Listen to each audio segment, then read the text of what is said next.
आज नवरात्रि का 9वां और अंतिम दिन है। एक ऐसा दिन जो केवल एक पर्व का अंत नहीं बल्कि एक पूर्णता का प्रतीक है।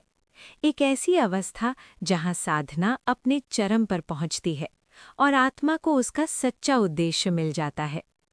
ये दिन समर्पित है माँ दुर्गा के अंतिम और अत्यंत दिव्य स्वरूप सिद्धिदात्री को।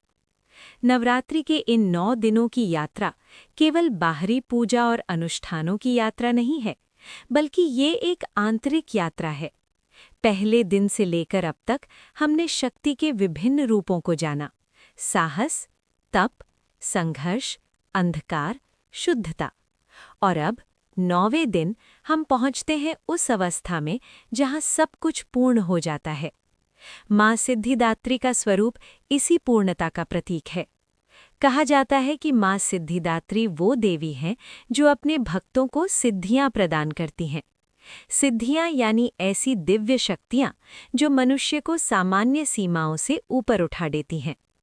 पुराणों में 8 प्रमुख सिद्धियों का वर्णन मिलता है: अणिमा, महिमा, गरिमा, लघिमा, प्राप्ति, प्राकाम्य, ईशित्व और वशित्व। लेकिन इन सिद्धियों का अर्थ केवल अलौकिक शक्तियां प्राप्त करना नहीं है। इनका वास्तविक अर्थ है अपने भीतर की क्षमताओं को पहचानना, अपने मन पर नियंत्रण पाना और जीवन में संतुलन स्थापित करना। माँ सिद्धिदात्री का स्वरूप अत्यंत शांत और दिव्य माना जाता है। वे कमल के फूल पर विराजमान होती हैं, जो पवित्रता और आत्मज्ञान का प्रतीक है। उनके 4 हाथ होते हैं, जिनमें वे शंख, चक्र, गदा और कमल धारण करती हैं। उनका ये स्वरूप हमें ये सिखाता है कि जब मन शुद्ध और संतुलित होता है, तभी सच्ची शक्ति प्रकट होती है। एक और महत्वपूर्ण कथा माँ सिद्धिदात्री से जुड़ी हुई है। कहा जाता है कि जब सृष्टि की रचना हो रही थी, तब भगवान शिव ने माँ सिद्धिदात्री की उपासना की। उनकी कृपा से ही भगवान शिव को सभी सिद्धियां प्राप्त हुईं और तभी उन्होंने अर्धनारीश्वर का रूप धारण किया, जहां उनका आधा भाग शिव था और आधा भाग शक्ति। ये रूप हमें ये सिखाता है कि सृष्टि में संतुलन कितना आवश्यक है। शक्ति और शांति, पुरुष और स्त्री, ऊर्जा और चेतना, इन सब का संतुलन ही जीवन को पूर्ण बनाता है। नवरात्रि के इस अंतिम दिन का एक गहरा आध्यात्मिक महत्व भी है। ये दिन उस अवस्था का प्रतीक है जहां साधक अपनी साधना के उच्चतम स्तर पर पहुंच जाता है, जहां उसका मन पूरी तरह शांत हो जाता है और वो स्वयं को इस ब्रह्मांड की दिव्य ऊर्जा से जुड़ा हुआ महसूस करता है। जब कोई भक्त सच्चे मन से माँ सिद्धिदात्री की आराधना करता है, तो उसके भीतर एक गहरा परिवर्तन आता है। उसकी इच्छाएं नियंत्रित हो जाती हैं, उसका मन स्थिर हो जाता है और उसे जीवन का सच्चा अर्थ समझ में आने लगता है। इस दिन मंदिरों और घरों में विशेष पूजा की जाती है। भक्त प्रातःकाल उठकर स्नान करते हैं, स्वच्छ वस्त्र धारण करते हैं और माँ की पूजा के लिए स्थान को सजाते हैं। दीपक जलाया जाता है। धूप और अगरबत्ती की सुगंध वातावरण को पवित्र बना देती है। मंदिरों में इस दिन का वातावरण अत्यंत भव्य होता है।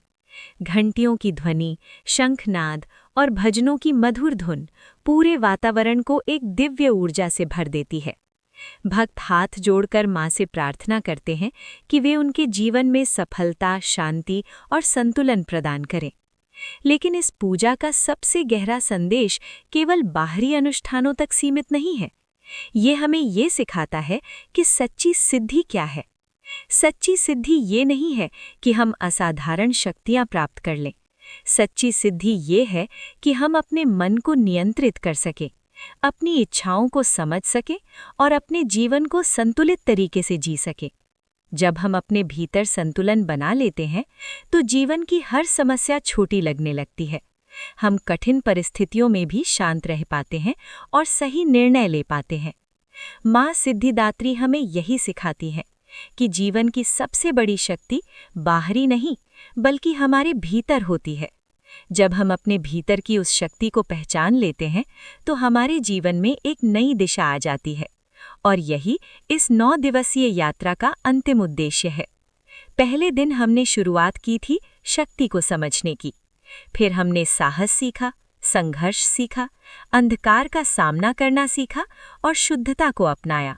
और अब इस अंतिम दिन हम उस अवस्था में पहुंचते हैं जहां हम स्वयं को पूर्ण महसूस करते हैं, जहां हमें किसी बाहरी चीज की आवश्यकता नहीं होती, क्योंकि हमें ये समझ आ जाता है कि जो कुछ भी हमें चाहिए वो हमारे भीतर ही मौजूद है। और जब ये समझ हमारे भीतर जागृत हो जाती है तो जीवन का हर अंधकार समाप्त हो जाता है और उसकी जगह ले लेता है एक गहरा प्रकाश, ज्ञान का, शांति का और संतुलन का। और शायद यही कारण है कि नवरात्रि के इस अंतिम दिन को इतना महत्वपूर्ण माना जाता है, क्योंकि ये केवल एक पर्व का अंत नहीं बल्कि एक नई शुरुआत का संकेत है। एक ऐसी शुरुआत जहां हम अपने भीतर की शक्ति को पहचानते हैं और एक बेहतर जीवन की ओर कदम बढ़ाते हैं। और जब इस पूरी यात्रा के बाद हम मां सिद्धिदात्री के चरणों में प्रणाम करते हैं तो वो केवल एक परंपरा नहीं होती, बल्कि वो एक आभार होता है उस शक्ति के प्रति जिसने हमें अंधकार से प्रकाश तक पहुंचाया।